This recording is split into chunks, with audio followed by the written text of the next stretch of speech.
सातबाऱ्यावर नाव येणार नाही, सातबारा तिच्या नावानं होणार नाही, हे पहिले मंत्री महोदयांना स्पष्ट सांगायला पाहिजे होतं.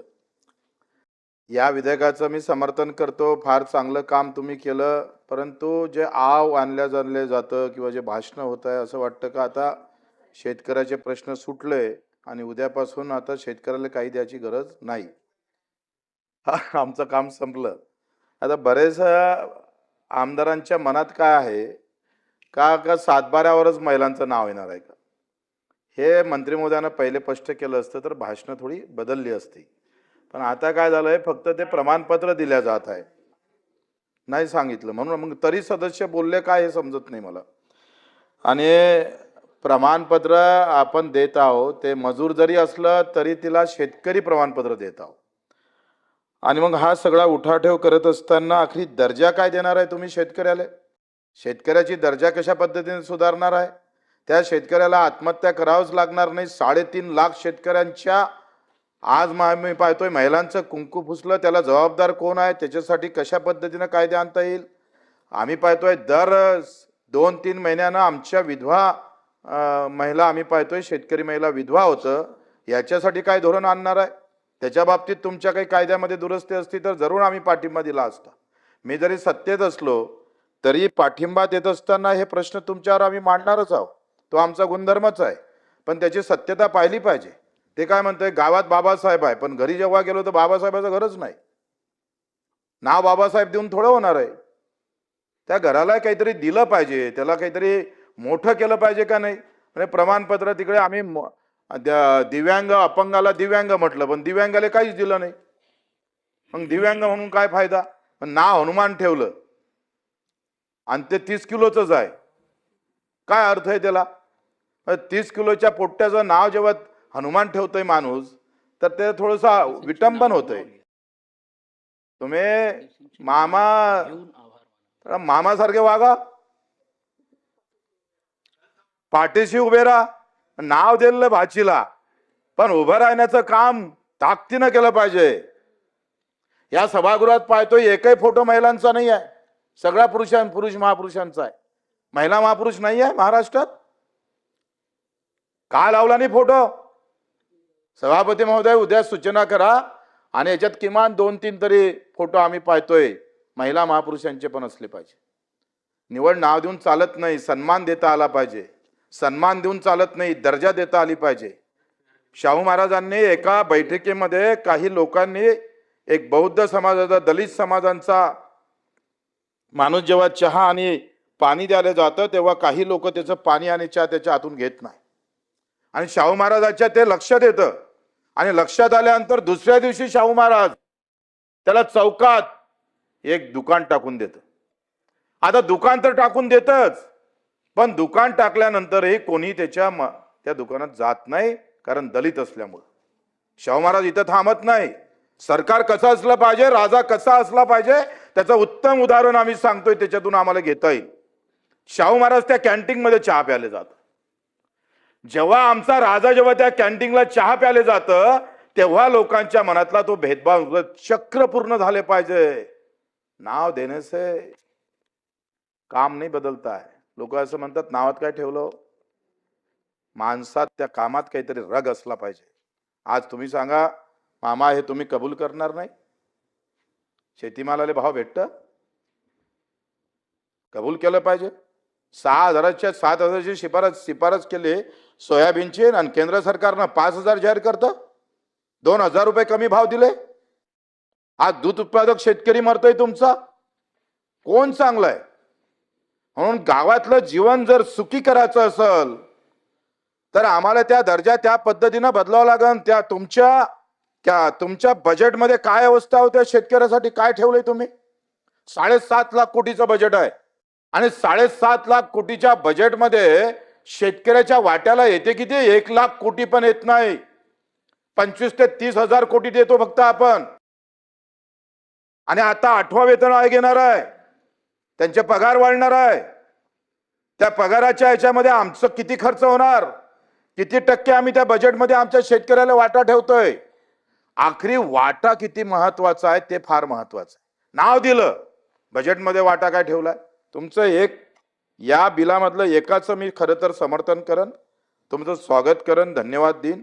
महिला शेतकरी सक्षमीकरण परिषद तुम्ही निर्माण करणार व कक्ष राज्य सहनियंत्रण समिती तसेच महिला शेतकरी निधी स्थापना करण्यासाठी सुद्धा त्याची आधार सामग्री आणि त्याचं काय डेटाबेस संकलित करण्यासाठी ठेवण्यासाठी देखील तरतूद करणार आहे. मान्य आहे, तुम्ही एक काम चांगलं केलं, एक पाऊल तुम्ही टाकलं, पण समोरचं पाऊल काय? एकल महिला आमच्या त्याच्यासाठी काय करणार आहे? अनाथ महिला आहे, 21 वर्षानंतर अनाथालयातून त्या महिलेला बाहेर काढल्या जातं. कुठं जाऊ ती ना? तिला आई नाही, वडील नाही, धर्म नाही, कोणाच्या घरी जाव? अरे या भूतलावर तिचं नावच नाही, तिच्या वडिलाचं मायचं कोणी माय नाही, तिनं गेलं कुठं पाहिजे? या सगळ्या संदर्भात आम्ही काय निर्णय घेणार आहे? अनाथ महिलाचं काय करणार आहोत आम्ही? मग व्यसनाधीन महिला आहे, ग्रस्त महिला आहे, ज्यांचा पतीच जर दारू पेत असेल तर त्याची काय अवस्था येणार आहे? याच्यासाठी काय धोरण आहे आमचे वेगळे?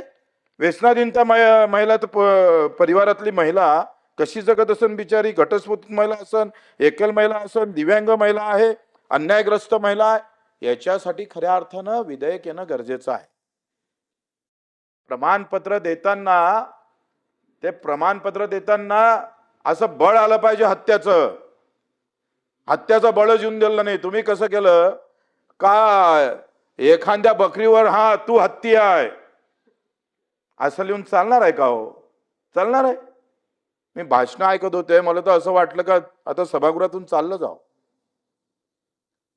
असं वाटलं का आता प्रश्न मिटले, प्रमाणपत्र दिलं, आता आमच्या महिला सगळ्या सक्षम झाल्या. असं नाही होत. तुम्हाला माहित आहे तुम्ही कशा पद्धतीनं जगतो आपण, आमचा शेतकरी. मला असं वाटते का याचं समर्थन आम्ही करणच, पण त्याच्या दर्जा वाढवल्या पाहिजे, त्याला सक्षम केलं पाहिजे, ताकद दिली पाहिजे. नाहीतर काय होतंय, भाषण एवढे मोठे असते. ते ज्ञानबा आमचे तुकाराम महाराज म्हणाचे, लाख बोलण्याहून थोर एकच माझा कर्तबगार. कर्तबगारी का है? कर्तबगारी दिखना चाहिए. जो कर्तबगारी नहीं दिखती है तो बोलने से कोई फायदा नहीं होता. म्हणून आपल्याकडून अपेक्षा आहे का हे थोडी स्पष्ट करा का कशा पद्धतीनं आम्ही त्यांना समोरचं नियोजन कसं करणार, कशा पद्धतीनं याचं वर्गीकरण आम्ही महिलांचं करणार का, आपण या सगळ्याच्यामध्ये कशा ह्या सक्षम करण्यासाठी ज्या आम्ही पाहतोय अन्यायग्रस्त महिला असं याच्यासाठी काय करणार आहोत? काही धोरण नाही आहे. मी एका पोलीस स्टेशन मध्ये गेलो आणि तिथे एक तक्रार करायला एक महिला आली आणि त्याने दोघं पोराला मारून टाकलं होतं, रक्तबांबळ होते आणि दारू पिणारी सगळे तर कुटुंबात नवरा दारू पित होता आणि पहिले तर फक्त भाजी चांगली झाली नाही आणि भाकरी कमी केल्या म्हणून मारले. व्यसनाधीन परिवार कसा जगतय म्हणजे एखाद्या वेळेस माणूस नसला तर बरं असं मनाची वेळ येतं. म्हणजे आश्रम असून काय फायदा? याच्यासाठी काय आपण करणार? अशी जर अवस्था येते आज, त्याच्यासाठी आम्ही ह्या सगळ्या अतिशय दुर्लक्षित घटक आहे. कुठलाही कायदा नाही, कुठल्याही प्रकारची व्यवस्था नाही, त्याला कुठं अनुदान नाही आहे. तुम्ही पाहतोय आपण, तुम्ही जसं आमच्या खेड्यापाड्यात असे लोक असतात, आपण काही झोपडपट्टीमध्ये पण असे परिवार आपण पाहतोय का तो म्हणजे कधी दारू पिऊन आला का अख्खा परिवारच निस्तनाभूत करते. सगळ्यात जास्त अडचणीत असन तर व्यसनाधीन मधला जे नवरा आहे त्याचा तो त्या महिला आहेत त्या सगळ्यात जास्त अडचणीत आहे, भयानक अडचणीत आहे. त्यासाठी सुद्धा काही ना काही करणं गरजेचं आहे. मामा तुम्ही एक पाऊल टाकलं त्याबद्दल धन्यवाद, पण एक निश्चित करा, कारण की गावात गेल्यानंतर पुन्हा घोळ लागेल का सातबाऱ्यावर नाव येतं. मीच ते प्रश्न तयार केले होते. सातबाऱ्यावर नाव आले तर सासू मेलीन 3-4 सुना असेल तर कोणतं पहिले नाव टाकन? जसं लाडक्या बहिणीमध्ये आपण बाकीच्या 4 बहिणी बाद केल्या आणि सुनेले एका सुनेलेच ते एका कुटुंबात लाडक्या बहिणीचा दर्जा दिला. तसं होऊ नये याचं स्पष्टीकरण होणं फार गरजेचं आहे. नाहीतर पुन्हा गावागावात वाद निर्माण होईल, नवरा बायकोचेच भांडणं सुरू होणार आणि तुम्ही मस्त इकडे आम्ही बरं झालं बाबा विधेयक आलं, असं होऊ नये याची काळजी आपण घेतली पाहिजे. तसं स्पष्टीकरण आपण दिलं पाहिजे. आणि एकनाथजी शिंदे साहेबांना ज्या पद्धतीनं लाडकी बहिणीची योजना आणली, सन्मान्य देवाभाऊनी त्याला प्रतिसाद दिला. मुख्यमंत्री असताना मला अतिशय गर्व वाटतं का मागच्या सरकारनं ही लाडकी बहीण सुरू केली आणि लाडक्या बहिणीमध्ये अधिक त्याच्यात अडचण आहे. आता लाडक्या बहिणी सगळ्यासारख्या आहे का? नाही आहे. मग त्याच्यात अनाथ लाडक्या बहिणीला वेगळा पगार नाही दिला पाहिजे का? एकल लाडक्या बहिणी आहे त्याच्यासाठी वेगळ्या पगाराची व्यवस्था केली पाहिजे. ते सुद्धा सुधारणा भविष्यात आपल्याला करावं लागेल अशी विनंती करतो आणि आपण बोलू दिलं त्याबद्दल धन्यवाद.